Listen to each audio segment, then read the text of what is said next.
Hello, അപ്പോൾ നമ്മൾ ഇന്ന് നോക്കാൻ പോകുന്നത് ഒരു സ്കിൻ കെയറും ഹെയർ കെയറുമാണ്. എൻ്റെ മുഖത്ത് കുറച്ച് കുരുക്കൾ വന്നു തുടങ്ങിയിട്ടുണ്ട് ഗൈസ്. അത് ഞാൻ പൊട്ടിക്കാൻ നോക്കിയപ്പോൾ നല്ല വേദനിച്ചു. അപ്പോൾ നമുക്ക് ആ ഒരു സ്കിൻ കെയർ ആരംഭിക്കാം. അതിനായിട്ട് ഞാൻ എടുത്തിരിക്കുന്നത് കടലമാവും കസ്തൂരി മഞ്ഞളും ആണ് എടുത്തിരിക്കുന്നത്. അതിലേക്ക് കുറച്ച് പാൽ ആവശ്യത്തിന് ഒഴിച്ച് മിക്സ് ആക്കിയിട്ട് പേസ്റ്റ് രൂപത്തിലാക്കിയെടുക്കുക. എന്നിട്ട് ഞാനത് മുഖത്ത് അപ്ലൈ ചെയ്തു. ഒന്ന് ശ്വാസം വലിച്ചു വിട്ടിട്ടാണ് അപ്ലൈ ചെയ്തത്. എന്താണെന്ന് വെച്ചാൽ നല്ല തണുള്ള പാലായിരുന്നു. തൈരാണെങ്കിലും ഉപയോഗിക്കാം. പിന്നെ അത് അപ്ലൈ ചെയ്തതിന് ശേഷം ഞാൻ കുറച്ച് നേരം വെയിറ്റ് ചെയ്തു. എന്നിട്ട് പിന്നെ ഞാൻ എൻ്റെ ഹെയർ കെയറിലോട്ടാണ് പോയത്. വലിയ ഹെയർ കെയർ ഒന്നുമല്ല, ജസ്റ്റ് എണ്ണ തേക്കാത്ത എൻ്റെ തലന്ന് എണ്ണ തേച്ച് കൊടുക്കുന്നു എന്നേ ഉള്ളൂ. അപ്പോൾ ഞാൻ കുറച്ച് മുടിയൊക്കെ ഒന്ന് ചെടിയൊക്കെ തീർത്തിട്ട് ഞാൻ എൻ്റെ ഹെയർ കെയർ ആരംഭിക്കുകയാണ് ഗൈസ്. നല്ല ചടി ഉണ്ടായിരുന്നു. ഞാനത് ചടയൊക്കെ തീർത്ത് ഞാൻ ഇതിലേക്ക് എൻ്റെ നോർമലുള്ള ഒരു എണ്ണ തേച്ച് കൊടുക്കുകയാണ്.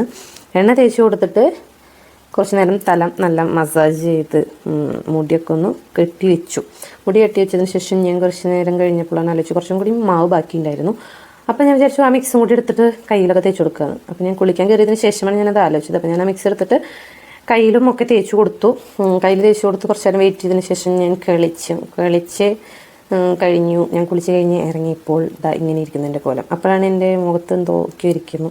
അത് പോയിട്ടില്ല എന്നാണോ എന്താണെന്ന് അറിയില്ല. അപ്പോൾ ഞാനതൊരു വൈപ്സ് എടുത്ത് തുടച്ച് കളഞ്ഞു. എന്നിട്ട് ഞാൻ എൻ്റെ തലമുടി അഴിച്ച് കെട്ടി വെച്ചു, ബാക്കിലേക്ക് കെട്ടി വെച്ചു.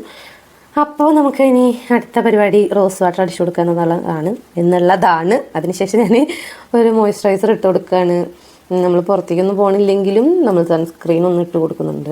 സൺസ്ക്രീൻ ഇപ്പോൾ എവിടേക്കെങ്കിലും പോണ്ടി വന്നാലോ പെട്ടെന്ന് അത് വിചാരിച്ചിട്ടാണ് ഞാനത് ഇട്ട് കൊടുക്കുന്നത്. എന്നിട്ട് ഞാൻ അതിന് ശേഷം ഒരു ലിപ് ബാം ഇട്ട് കൊടുത്തു. പിന്നെ എൻ്റെ പിരികൊന്ന് സെറ്റാക്കി കൊടുത്തു. പിന്നെ ഞാനൊരു ലിപ്സ്റ്റിക്ക് ഇട്ട് കൊടുത്തു. പിന്നെ ഞാൻ ഒരു പൊട്ട് തൊട്ടതിന് ശേഷം എനിക്കൊരു കുറി തൊടണമെന്നൊരാഗ്രഹം. ഞാൻ കുറിയും തൊട്ട് കൊടുത്തു. അപ്പോൾ ഞാൻ എൻ്റെ കയ്യിലേക്ക് നോക്കിയപ്പോൾ എൻ്റെ കയ്യിലെ റിങ് കാണാമല്ലോ. അപ്പോൾ ഞാൻ വേഗം പോയി എൻ്റെ റിങ് എടുത്തോടുന്നു അതിട്ട് കൊടുത്തു. അപ്പോൾ എൻ്റെ കൈ സുന്ദരിയായി എന്നാണ് എൻ്റെ ഒരു വിചാരം. അപ്പം അത്രയേ ഉള്ളൂ. ടാറ്റാ.